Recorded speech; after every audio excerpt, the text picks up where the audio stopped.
하나님의 말씀을 보겠습니다. 다니엘서 12장입니다. 오늘은 다니엘의 마지막 결론을 우리가 함께 보겠습니다. 다니엘서 12장 1절부터 4절의 말씀, 구약성경 1254페이지에 있습니다.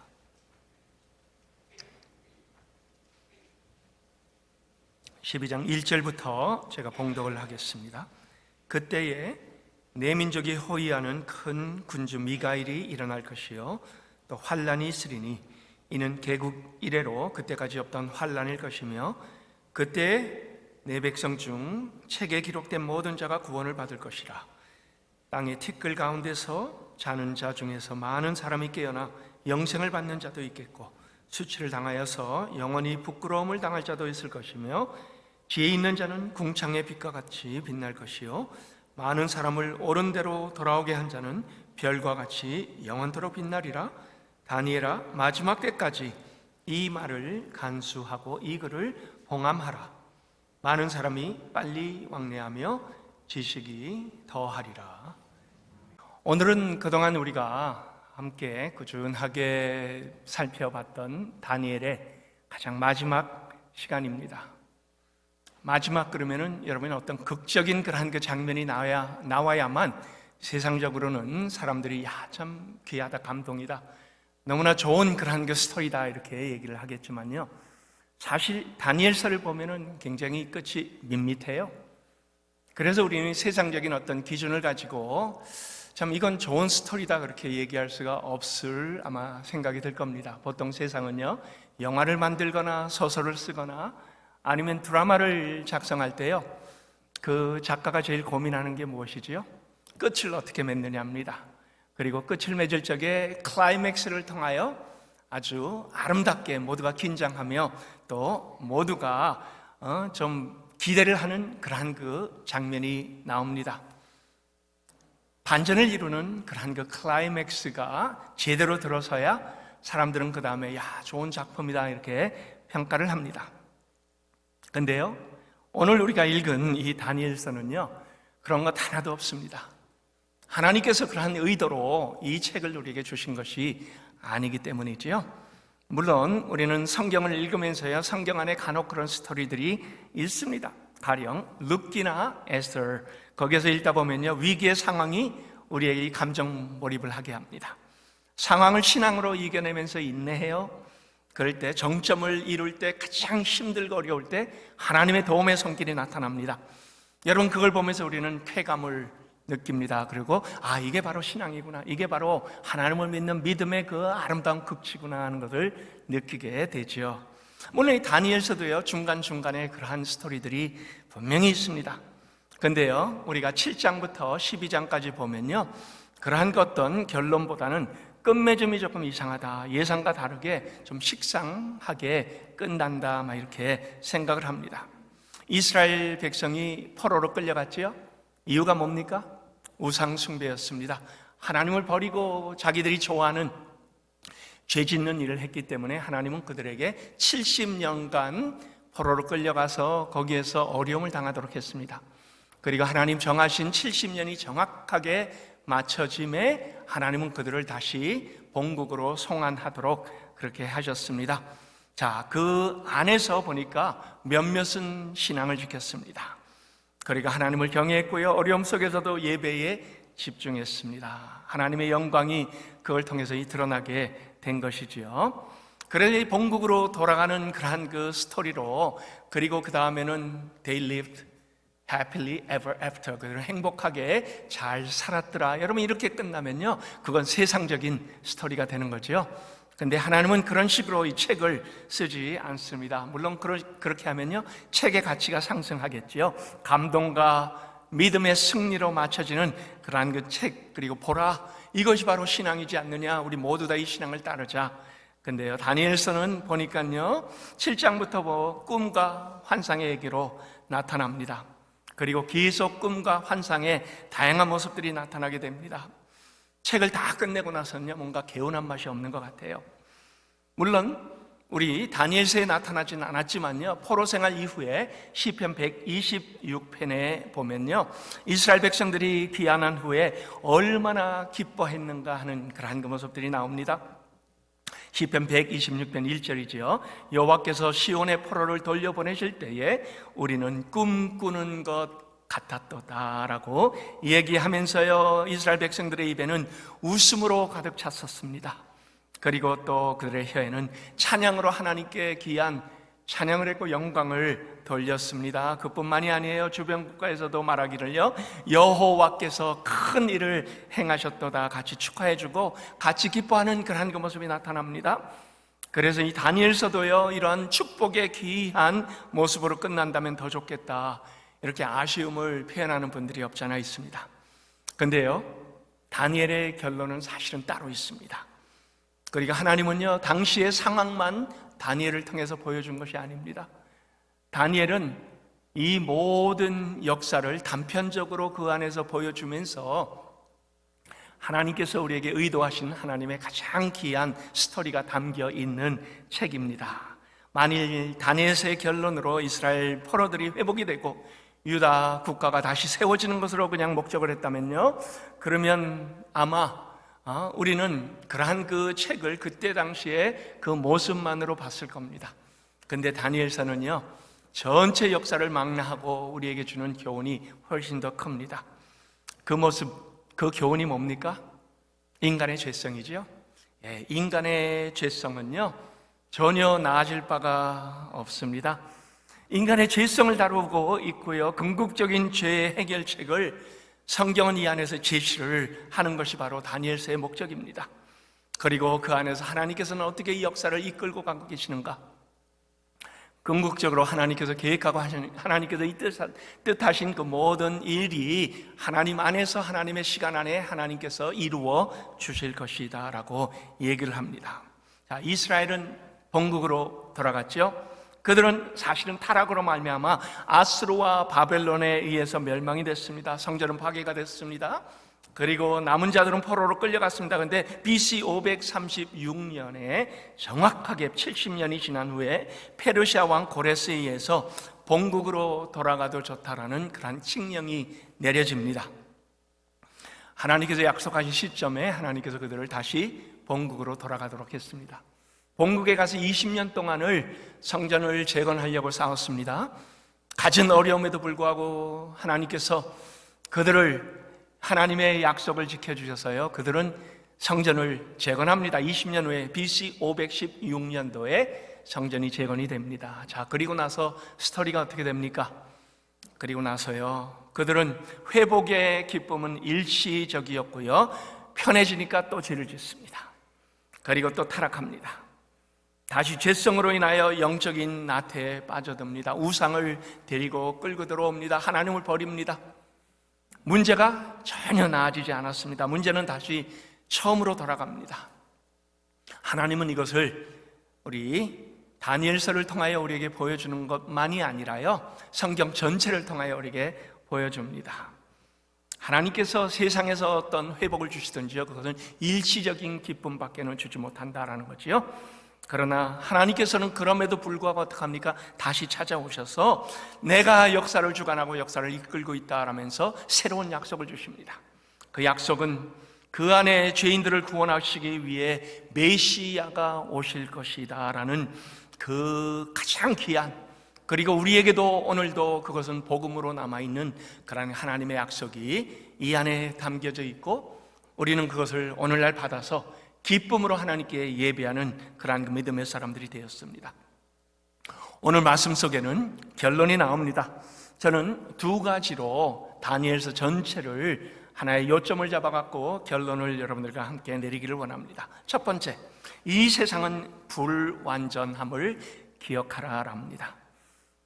세상에 우리의 마음을 뺏기지 말라라는 거죠. 근데 여러분, 이 죄성에서 가장 두드러지게 나타난 모습이 뭡니까? 세상의 마음이 뺏긴 거예요. 하나님보다는, 하나님께서 주시는 그러한 그 영원한 복보다는 일시적인 그러한 그 세상에 우리는 눈을 돌리고 거기에 마음을 뺏겨버리고 하나님을 배반하고, 그 다음에 우상을, 보이는 우상이 아니죠, 돈이나 명예나 아니면은 권력을 쫓아가는 그러한 그 모습이 우리 안에 얼마든지 있다라고 합니다. 사람들은요, 미래를 기대합니다. 그러면서 이 미래에 대하여 은근히 미래는 더 나아질 거야, 이런 생각들을 많이 하죠. 지금은 힘들지만은 그러나 조금 참으면 앞으로 훨씬 더 좋은 날이 올 거야, 그리고 그때까지 인내하자라고 합니다. 근데 이 성경은 그런 얘기를 하지 않습니다. 성경은요, 우리에게 이 땅에 소망을 두지 말라라고 정확하게 말씀을 해줍니다. 다니엘서 이 7장부터 우리가 계속 다니엘이 받은 환상은 뭡니까? 거대한 신상이에요. 그리고 신상도 부분적으로 나눠져 있습니다. 근데요, 하나의 신상이 그 능력과 권세와 그 힘이 맞춰지고 나면 또 다른 그러한 그 권세가 나타납니다. 즉 세상은 계속 세상의 정권과 힘과 그 권능은 돌고 돈다라는 것을 보여주지요. 그리고 새롭게 강한 권력이 등장하는데요, 이것은 반복됩니다. 자, 바벨론이 무너졌습니다. 그리고 보잘것없는 메대와 바사가 같이 힘을 합쳐갖고 바벨론을 무너뜨렸습니다. 그리고 그것이 나중에 합병하여 페르시아가 됩니다. 자, 페르시아가 보니까는 그 강력한 모습으로 등장합니다. 그리고요, 그 안에서 그 전에 바벨론이 가지지 못했던 그러한 그 권능을 가지는 것처럼 보여줍니다. 그리고 이제 페르시아 왕 고레스가 그들을 포로에서 귀환하도록 칙령을 내립니다. 자, 근데요, 그 다음에 보니까는 페르시아도 무너져 내려버립니다. 물론 우리 다니엘서는 그 포로 귀환이 목적이 아니었기 때문에요, 그 뒤에 모든 역사도 계속 이 안에 서술을 하고 있습니다. 페르시아가 무너지고 나서 그 다음에 헬라 문명이 들어섭니다. 헬라, 알렉산더 대왕에 의해서 그토록 넓은 영토를 다 차지했던 그 헬라, 결코 무너지지 않을 것처럼 보였던 그 헬라도 어느 날 로마에 의하여 함락이 되고 맙니다. 그리고 로마가 등장을 합니다. 자, 우리는 로마가 거대한 왕국으로 천년 만년 설 것처럼 그렇게 인식을 합니다만 로마도 무너져 버립니다. 그래서 하나님은 여기에서 우리에게 뭘 알려줍니까? 세상 역사는 돌고 돌면서 반복이 된다라는 것을 알려주고 있습니다. 패권 다툼으로 인하여 갈려집니다. 다른 제국이 세워져야 한때 잘 나가는 것처럼 보여집니다. 그러나 그 제국도 나중에 보면 잿불에 그냥 넘어져 버립니다. 그리고요, 성경은 그러한 그 세상에 너무 큰 기대를 가지지 말라라는 그러한 얘기를 하고 있습니다. 결코 영원한 정권도 없습니다. 영원한 문명도 없습니다. 영원한 힘도 없습니다. 한국도 보세요. 전직 대통령이 정권이 바뀌면 감옥에 가는 나라입니다. 근데 이게 한국만이에요. 아시아에 있는 나라들 많이 보여집니다. 남미에도 이러한 모습들이 나타납니다. 한때 떵떵거리면서 모든 권세를 다 누리면서 1인 천하로 살았던 제왕적인 그러한 그 지도자들이 정권이 바뀌고 나면요, 기득권을 빼앗기고 감옥행으로 가버리고 맙니다. 그러면서 한마디씩 합니다. 이런 세상이 올 줄 몰랐다. 근데 정말 그들이 이런 세상이 올 줄 몰랐을까요? 생각을 안 했던 거지요. 그동안에 누리던 것이 영원한 즐거움으로 착각을 했었고요, 그 다음에 또 그동안에 누리던 이 모든 권력이 언제까지나 이어질 걸로 그렇게 오해를 했던 거지요. 근데 여러분, 영원한 나라는 존재하지 않습니다. 이 세상 나라는 완전하지 않습니다. 그리고 이 세상 나라는 하나가 무너지고 나면 또다시 세워지지만 그것도 언젠가는 무너지고 맙니다.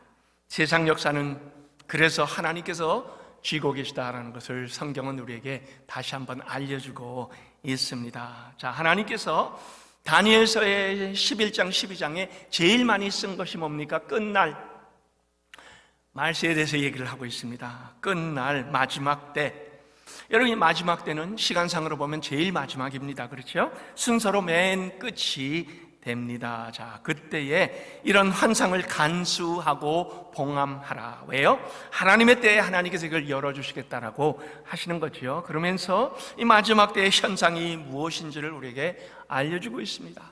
4절이에요. 많은 사람이 빨리 왕래하며 지식이 더하리라. 다니엘 때는 다니엘이 이것을 바꿔도 무슨 의미인지 몰랐을 겁니다. 그 이후에 교회 시대 때도 사람들은 이 말의 뜻을 잘 몰랐을 거예요. 아마 19세기까지만 해도 말을 타고 달리면서 말이 세상에서 가장 빠른 걸로 알고 있었을 것입니다. 그런데 여러분, 우리는 21세기 지금을 살아가면서 어떠한 모습을 보고 있습니까? 정확하게 이 빨리 왕래하는 것이 무엇인지를 우리는 알고 있습니다. 사람을 실어 나르는 빠른 기구들이 얼마나 빨리 달리는지요. 이제는 24시간 안에 세계 어느 곳도 못 갈 곳이 없는 그러한 그 세계가 되어버리고 말았습니다. 앞으로 과학 발전과 기술력 향상으로 점점 더 빨라집니다. 눈부신 발전이 앞으로도 계속 이루어질 것입니다. 그리고 자기 부상 열차와 초음속 여객기가 상용화에 가까워졌습니다. 그래서 빠른 왕래가 있을 것이다. 이제는 우리는 무슨 얘기인지 압니다. 이렇게 빠른 그러한 그 과학의 발전으로 인하여 모든 사람이 빨리 이곳저곳을 다니는구나. 그것만이 아니에요. 지식이 더한다고 했습니다. 제가 이 지난주에 키워드에 대해서 여러분 얘기했죠. 젊은이들이 가장 많이 사용하는 키워드가 뭡니까? 커넥션 아니면 네트워크라고 합니다. 그냥 하나만의 연결이 아니고 다양하게 연결되는 네트워크를 그들은 오늘날의 키워드로 사용을 합니다. 우리는 이미 인터넷 시대에 들어왔습니다. 정보 홍수 속에 있습니다.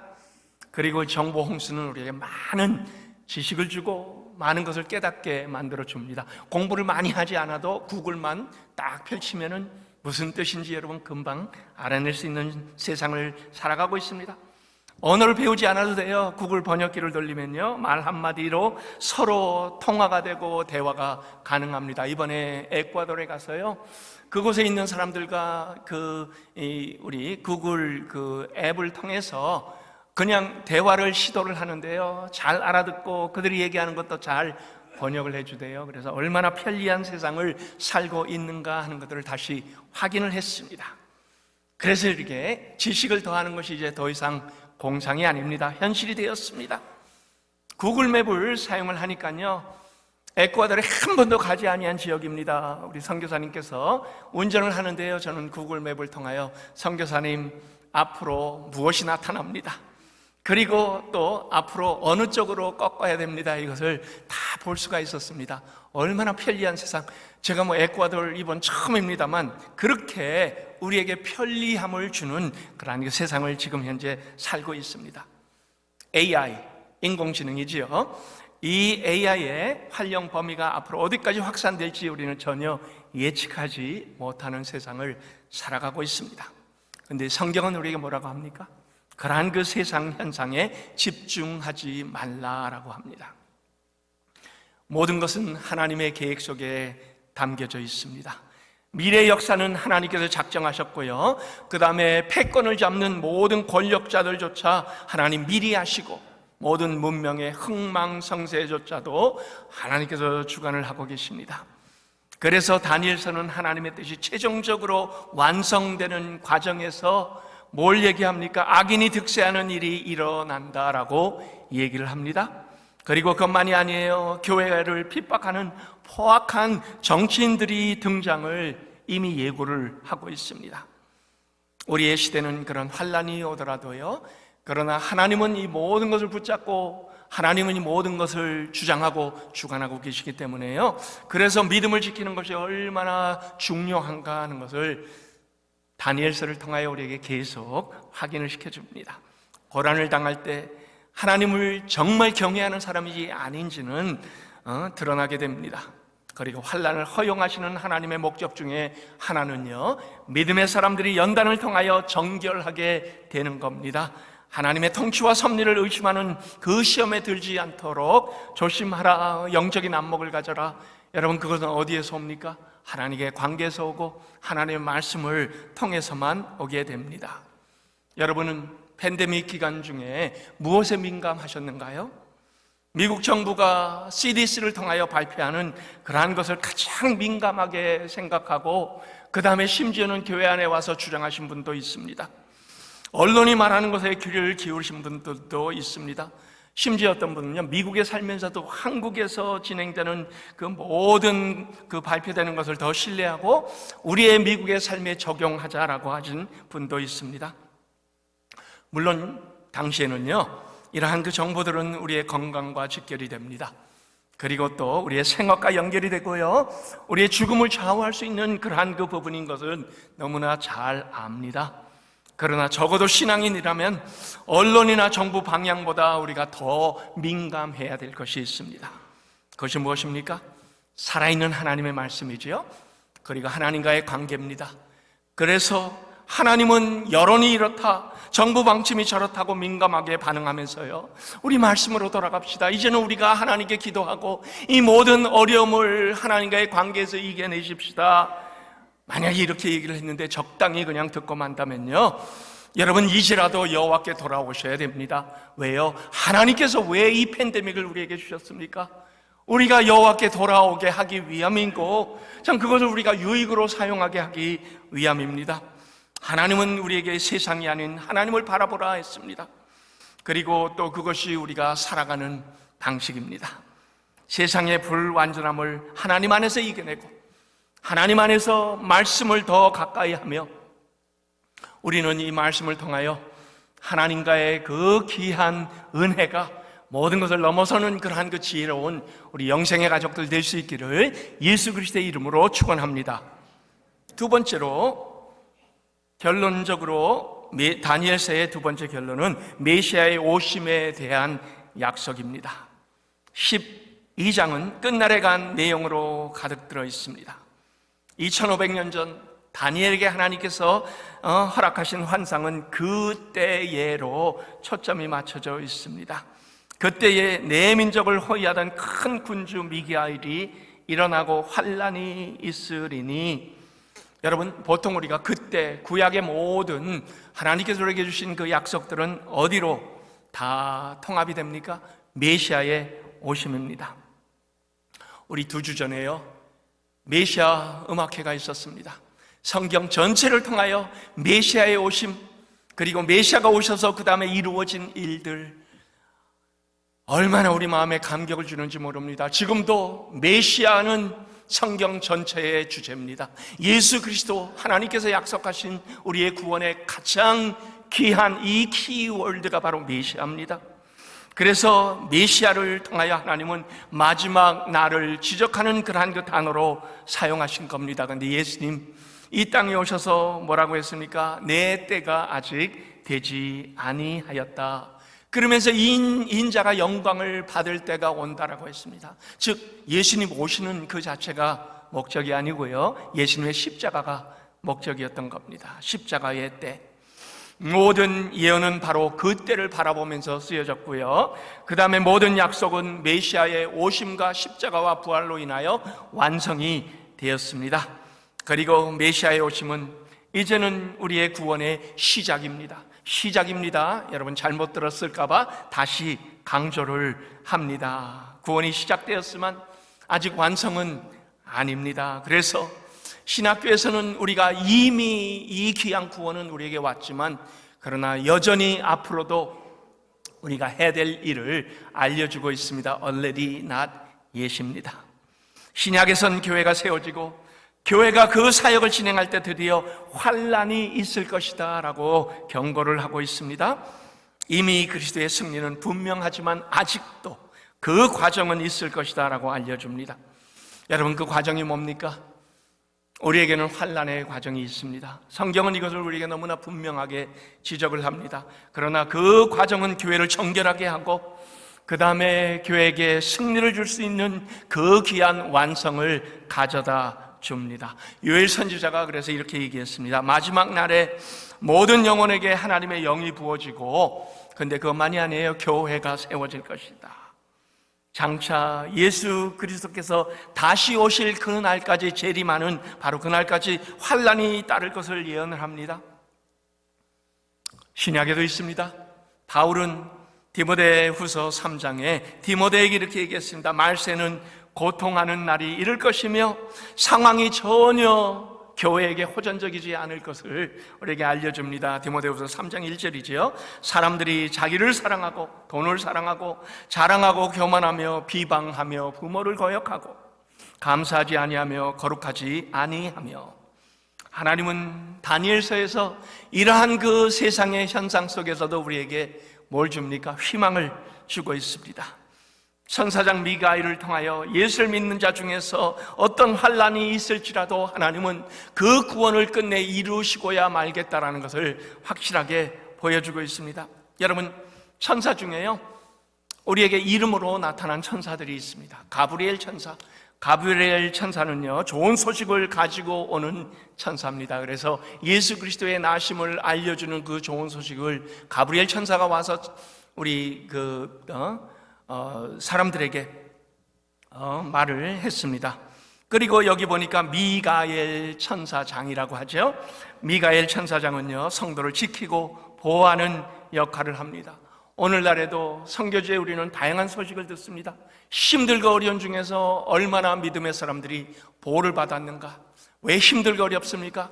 복음이 전파되는 것은 가장 싫어하는 악의 세력이 그것을 방해하기 때문입니다.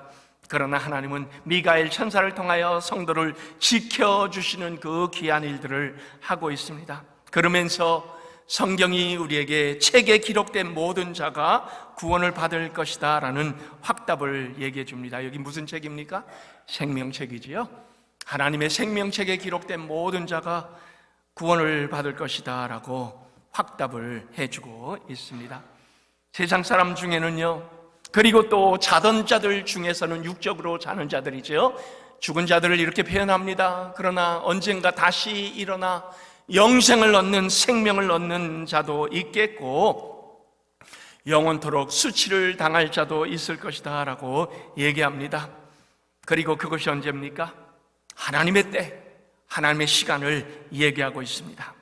예언서에 쓰여진 모든 시간들, 모든 기한들은 다 하나님의 손에 달려 있습니다. 하나님께서 모든 시간의 권리를 다 붙잡고 계십니다. 제자들이 예수님 승천하시기 전에 예수님께 이렇게 물었지요. 주께서 이스라엘 나라를 회복함이 이때임입니까? 그랬더니 예수님의 답변이 무엇입니까? 때와 시기는 아버지께서 자기의 권한에 두셨으니 너희가 알 바 아니라 라고 했어요. 근데 오늘날 세상 사람들은요, 세상 사람이 아니고 오늘날 많은 어떤 학자들은요, 예수님이 이때 오신다, 예수님이 저때 오신다, 뭐 현상적으로 어떤 몇 년도에 언제 예수님께서 재림하실 것이다, 예수님께서조차 우리에게 너희가 알 바 아니라 했는데 왜 자꾸 거기에 대해서 우리는 들여다보고 얘기를 하는지 모릅니다. 오히려 너희는 복음을 전하고 너희의 신앙을 굳건하게 지켜라 라고 예수님은 우리에게 요구하고 있습니다. 시간, 여러분, 시간은 하나님의 겁니다. 우리가 그 시간을 알려고 해서도 안 되고요, 알 수도 없습니다. 2018년 4월 18일 아마 여러분 중에 기억하는 분이 있을 겁니다. 남북 정상회담이 판문점에서 열렸습니다. 그런데 그때요, 남과 북이 팽팽하게 주장을 했습니다. 몇 시에 열릴 것인가? 왜냐하면요, 남하고 북이 시간이 다르기 때문입니다. 북한은 주체 사상을 가지고 자기들의 시간을 따로 만들어냈습니다. 사실은 그 한국이 들어가야 되는 그 시간대에 자기들이 그 시간을 써야 되는데요, 그들은 고집을 부렸고요, 그 다음에 그 고질적인 그러한 자기의 주권을 내세워갖고 한국보다 30분이 늦습니다. 근데요, 이날의 회담이 한국 시간으로 9시 반에 진행이 됐습니다. 즉 북한은 자기의 주권을 상징하고 자기들이 이 회담을 주도하겠다라는 의도로 자기들의 9시에 이 회담을 마쳐버린 거죠. 그래서 한국 시간으로 9시 반이 됐습니다. 결국 팽팽한 싸움 속에 남한이 북한의 주권을 넘겨준 그러한 그 격이 되었습니다. 여러분, 시간은 주권을 상징합니다. 미국을 한번 보세요. 미국은 미 대륙 전체가 4개의 시간대로 되어져 있습니다. 우리가 살고 있는 Eastern Standard Time, 그리고 Central Time이 있고요, Mountain Time이 있고 Pacific Time이 있습니다. 그래서 동부와 서부는 3시간이 차이가 납니다. 근데요, 모든 50개의 주가 자기 나름대로 자기의 주권을 인정하는 그러한 그 시간을 미국은 허용을 했기 때문에 그렇게 시간이 시간대별로 다 다릅니다. 그런데 미국과 사실은 국토 사이즈가 거의 시간대별로 비슷한 중국을 우리 한번 보십시다. 시차가 없어요. 전부 다 베이징 타임에 맞춰져 있습니다. 제가 한 번은요, 중국의 가장 서쪽 그 중앙아시아와 근접한 우르무치를 갔는데요, 아침 9시가 됐는데도 여전히 컴컴합니다. 왜요? 베이징 시간에 맞춰져 있기 때문입니다. 중국은요, 모든 시간을 중앙 집권을 하겠다는 의도지요. 시간을 주권을 상징하기 때문에요. 우리가 지배하고 우리가 통제하겠다. 그리고 모든 중국 국민은 우리의 통제 안에 있다는 것을 시간을 통제함으로써 보여주는 그러한 그 일을 하고 있습니다. 자, 근데요, 시간은 누구에게 있습니까? 하나님께 있습니다. 그래서 다니엘서 11장과 12장은 이 시간에 대한 얘기를 많이 합니다. 시제에 대한 얘기를 많이 합니다. 11장 24절 때가 이르리니, 때가 이르기까지. 그리고 27절에 보니까요, 아직 때가 이르지 아니하였으므로. 그리고 11장 35절입니다. 아직 정한 기한이 남았음이라. 그리고 11장 36절에 보면 이미 이는 그 작정된 일이 반드시 이루어질 것임이라. 자, 이 세상의 시간을 누가 결정합니까? 누가 가지고 있습니까? 당연히 모든 시간의 권리를 하나님께서 소유하고 계시고 하나님께서 인도하고 계시고 하나님께서 주장하고 계신다라는 것을 성경은 우리에게 알려주고 있습니다. 그래서 우리는 그 긴장을 가지고 언제가 될지는 하나님만 아시기 때문에 긴장을 가지고 믿음으로 우리의 할 책임을 다하면서 살아가라라고 얘기를 하고 있습니다. 자, 다니엘서는 그래서요, 우리에게 그냥 메시아의 오심만 예언한 것이 아닙니다. 메시아가 오셔서 세상 끝날이 이루어질 때까지 이 복음을 이루는, 그리고 복음은 누가 이룹니까? 교회가 이룹니다. 복음을 이루는 교회가 세상에 그 복음을 전하는 사명을 감당하라고 교회에 맡겨진 일에 대하여 강조를 하고 있는 겁니다. 구약에서부터 그 얘기는 이미 나오고 있습니다. 자, 근데 그 과정에서요, 교회가 큰 환난을 겪겠지만요, 하나님께서 가장 인정하시는 것이 뭡니까? 여기에 많은 사람을 옳은 대로 돌아오게 한 자는 별과 같이 영원토록 빛나리라 라고 약속을 하신 겁니다. 하나님은요, 이 세상의 모든 역사를 주관하시면요, 하나님의 관심은 하나님의 백성에게, 교회에게 집중이 되어 있습니다. 세계 역사는 그냥 저 혼자 흘러가는 것이 아닙니다. 그 이면에는 이 역사를 통하여 택하신 백성들의 구원을 이루기 원하시는 심오한 하나님의 섭리가 이루어지고 있습니다. 하나님의 구원 계획은 결국 메시아를 통해서 이루어집니다. 한치도 틀림없이 하나님께서 이것을 다 진행하고 있습니다. 그런데 세상은 묻습니다. AD와 BC로 갈라지는, 예수 그리스도의 오심 before Christ와 아노 도미니로 갈라지는 그러한 그 예수님의 오심을 통하여 과연 변한 것이 무엇인가라고 묻습니다. 메시아 이후에 여러분 정말 변한 것이 있습니까? 세상은 여전히 전쟁과 죽임과 평안이 없는 것처럼 보입니다. 세상은 여전히 죄악 속에 그냥 있는 것처럼 보여집니다. 근데 여러분, 변한 것이 분명히 있습니다. 변한 것이 무엇입니까? 교회 등장입니다. 교회는 죄악된 세상에 하나님의 영원한 나라를 보여주기 위한 하나님의 선택된 백성들입니다. 물론 교회도 연약합니다. 교회도 넘어집니다. 교회도 온전하지 않습니다. 그래서 하나님은 교회를 통하여 우리를 도와주시는 성령을 보내주셨고요, 성령께서 교회를 굳건하게 하시고 참고 견디고 인내하게 하시며 하나님 나라가 계속 교회를 통하여 확산되게 해주십니다. 이제 교회는 모든 민족과 언어와 족속에게 하나님의 주권과 예수 그리스도의 사랑인 십자가 복음을 전하는 그러한 그 일로 세상은 변화가 이루어지고 있는 겁니다. 여러분, 이 복음은 분명히 확산이 되고 있습니다. 몇 주 전에 이곳을 다녀가신 우리 박태수 선교사님, 태국 일산 지역에서 진행이 되는 그 변화에 대해서 얘기해 주셨죠. 복음은 분명히 확산이 됩니다. 이번에 우리 에콰도르 단기 선교팀 선교지에 가서 우리가 많이 한 것은 없지만 그러나 하나님 역사하시는 역사의 손길을 분명히 목격을 하고 왔습니다.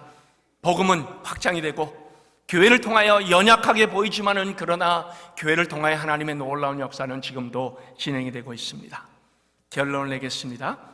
여러분, 역사는 반복됩니다. 동일하게 반복되는 것은 아니지만요, 그러나 역사 속에 일어났던 일들은 후에도 또 일어납니다. 다니엘 때 일어난 일이 오늘 우리에게도 일어날 수가 있습니다.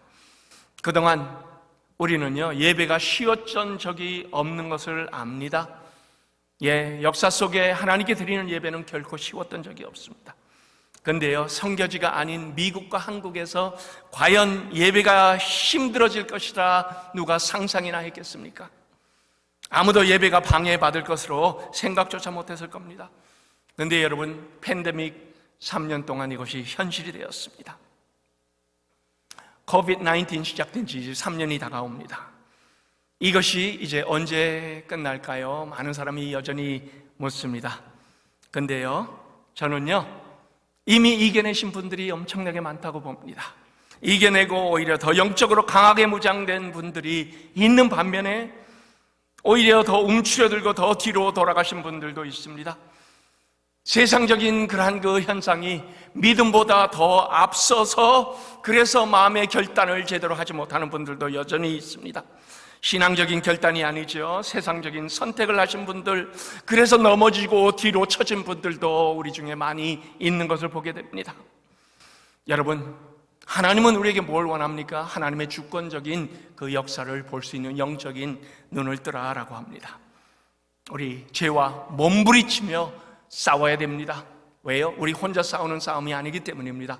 성령께서 우리가 싸울 때 우리를 통하여 귀한 역사를 이루어집니다. 아무리 힘들어도 어려워도 쉽게 포기하거나 주저앉지 마세요. 세상의 모든 것을 주관하시는 하나님께서 우리를 통하여 세상에 눈에 보이는 현상이 아니라 하나님께서 그 뒤에서 하나님의 놀라운 일들을 오늘도 같이 주관하시고 인도하시는, 그리고 쓰임받는 우리 영생교회 될 수 있기를 예수 그리스도의 이름으로 축원합니다.